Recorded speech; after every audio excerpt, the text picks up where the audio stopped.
So this is a perfect example of why we need to be looking out the back window when we're backing into a stall. So you can't just look into your rear view mirror or your backup camera. They don't always give you enough of a view around you. And also it's not accepted to be looking into the backup camera for the purposes of your test as you're walking the car back. So sure, you can glance into it, but you can't stare into it on the way back. And so as we're coming in to do this last portion of our reverse stall park, we can see the car beside us has their door open. And of course, we don't want to just try to thread the needle in here because we can see that they're not paying attention to us. So in this case, it's better just to wait, and once they realize, or hopefully they'll realize, in this case they're not really paying attention. And so you might think that what's the purpose of backing into a stall like this when you can just go head in first.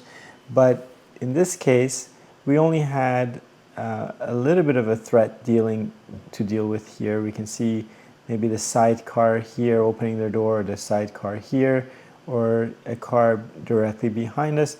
But for the most part, this is the space over here that we need to manage on the way into our spot. Whereas if we go head in first, when we try to back out of this stall, now we have to manage and keep an eye out on the whole aisle here to see who's approaching, how fast are they approaching, so on and so forth.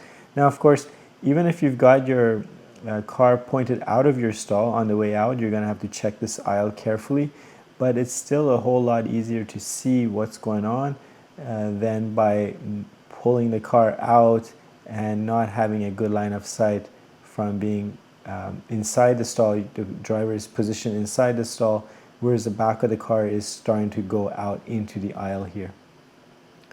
So let's just see if there's anything else here.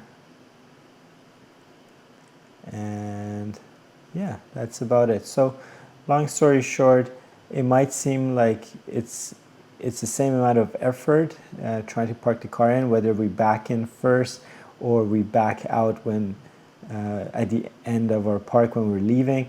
But trust me when I say this, it's a whole lot easier, or safer if you will, to manage this area here, because you're keeping an eye out on it on the way in, whereas on the way out you don't want to be dealing with a whole lot of different things as you're backing up the car.